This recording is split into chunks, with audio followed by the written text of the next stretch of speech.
Here's 11 tools from start to finish to make viral content. Are you tired of posting content that's stuck between 200 to 500 views? This is the exact system that you can use, tools and everything, from ideation to posting, that's going to help you to create viral content. I've used this system with my clients. I've helped them go from 400 to 100,000 followers within 3 months, generating 50 million views. Let's get into it. Step 1, ideation. It's very important to come up with the right idea, with the right topic. What you want to keep in mind is relevancy, controversy, timing. You want to keep in mind all these things while ideating. Relevancy and timing are very important when it comes to picking the topic. So while ideating, what I like to do is first do something called a manual search. It is what the name suggests. I literally put the keyword, I scroll, I observe, I take notes, I reference, I copy the link, I put it down, and I understand which reel has gone viral and why. Was it the hook? Was it what the person said? Or was it the call to action? So I go into the comment section. I also see what the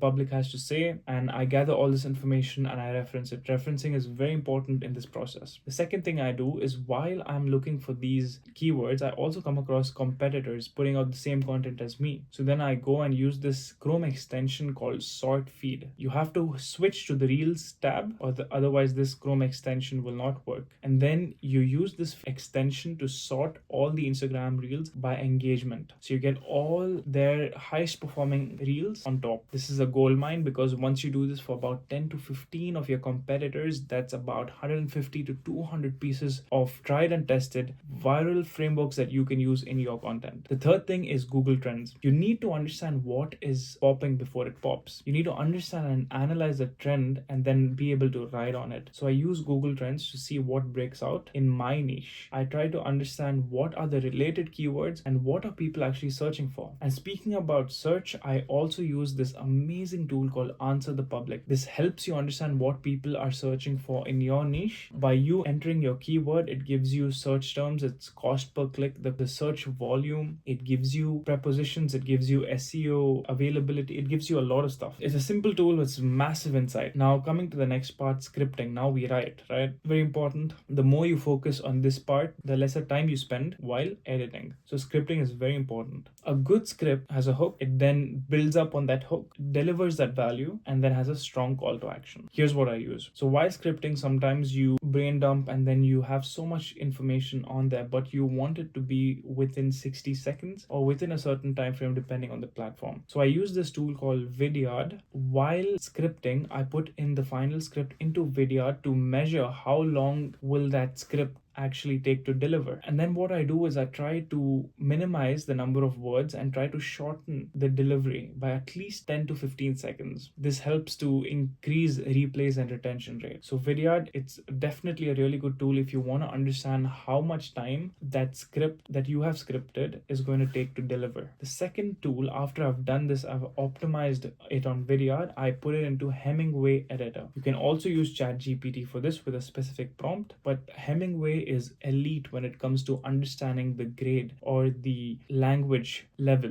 used in the script. You want to use about a 6th grade or 7th grade level English, because that's the English level that the average viewer is comfortable with. Do not overcomplicate it. Clarity beats complexity in this aspect. So once you're done with the script, you actually have to end up going and filming it. Now there's two things, right? So if you are in front of the camera, it's a different game. If you're actually helping someone, an expert, shoot, it's a different game.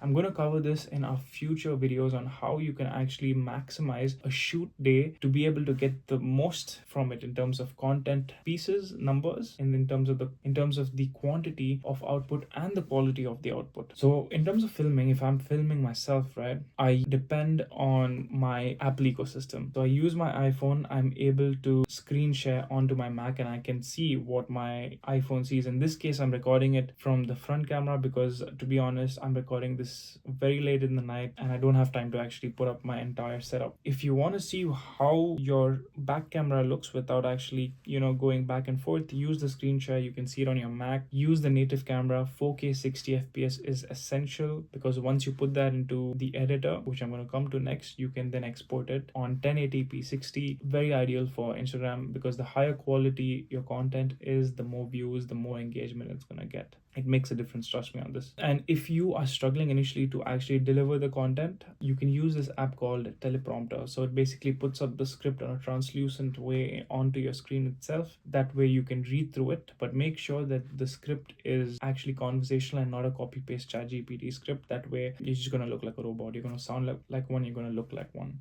So use this teleprompter app with a good script to help you stay smooth, especially when you're doing these talking head style videos. So that's about filming.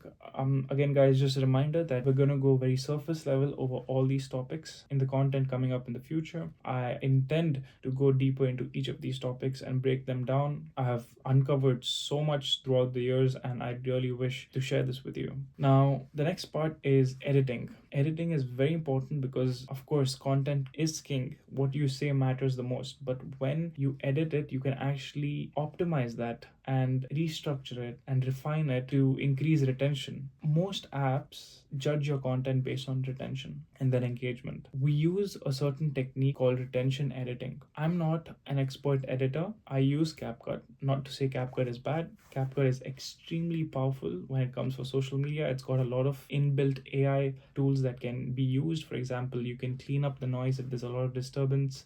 You can analyze the silences and remove them immediately. That helps boost attention because there's no dead space, there's no awkward silences. The overall time of the video also reduces. You can add a lot of transitions. I'm missing a lot of stuff. Of course, subtitles, you can add subtitles on that automatically. That helps massively because it increases retention. You can have a cutout of yourself, you can do green screens, you can do a lot of stuff that you'd probably do manually on other softwares. You can do this automatically inbuilt with AI tools on CapCut. Trust me, it's beautiful. I know a lot of people look down upon CapCut, but if it gets the job done faster than everyone else, I think that's a win. So that's for editing. If you're someone who's learning editing, please learn retention editing. The next part is scheduling. Once you've created the video, we come to scheduling. There are a few parts and there are a few things that you need to do before actually scheduling the content. I haven't mentioned them. That's, for example, calendar, documenting all this into Notion. For example, if you want to, there's a lot of steps that are involved before scheduling. For example, when you are done with the shoot, you upload it right onto the drive, so you have a folder for your unedited footage. Once it's done editing, you have a folder for your edited footage, and then you also are tracking this on a Notion tracker so that you understand when it's getting edited, when the due date is. This is when you are liaising with an editor. If you're doing it yourself, you have an understanding, but when you're doing such content on scale, you need to have these kind of trackers. I'll share with you all the templates in the coming content, so I hope you guys tune in. Scheduling. Coming to scheduling, consistency is very important on social media. Producing and scheduling is how you stay consistent without burning out. So I do have a full-time job, and I also run a consultancy on the weekends and in my free time, basically from my 5 to 9. So from my 9 to 5, I have a primary company that I work with. They've actually sponsored my visa. This is the company who I helped going from 400 to 100,000 followers within 3 months. They're Royal Wolf Clinic. If you're into healthcare, you've probably seen Dr. Shan. I've worked with them. I'm able to do this on the side because I'm able to schedule on the weekends. So I use Meta Business Suite for Facebook and Instagram. So it's free and it's quite reliable. You have a lot of functionalities, but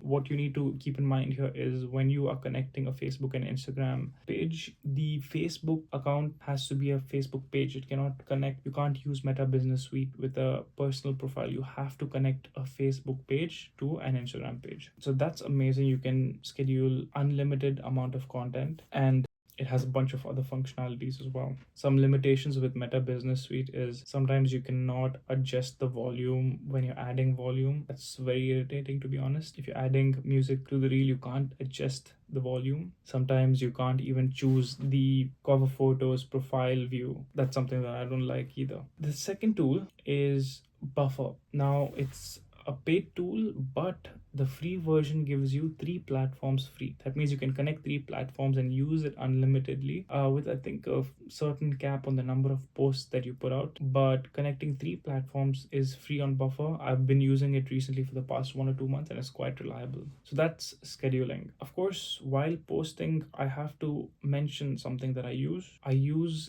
Whisper to actually transcribe all these reels, or you can actually put the script that you have generated. Sometimes you go go off script and you add points, right? So what I do is I just take the video that I'm going to post, I transcribe it using the Whisper app. It's available on iPhone. It's also available on the Mac for free. You take the transcription, put it into ChatGPT with a certain prompt. I can't give you the prompt because it's massive. I will give it to you in the future when I go into posting and when I break down this process in more detail.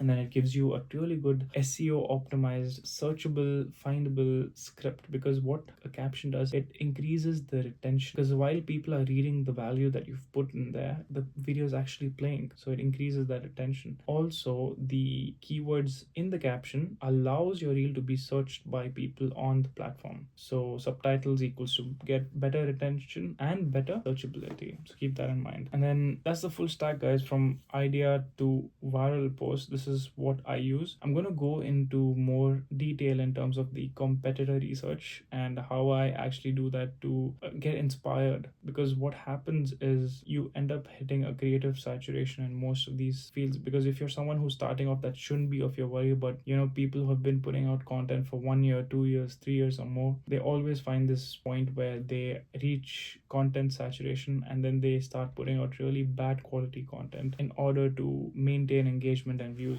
So I'm going to go deeper into that. If you want me to break down each of these tools and go more into depth in this field of content marketing and marketing itself, I'm a very passionate guy and I love sharing what I know. I hope you guys tune in, and I'm going to see you soon in the next piece of content.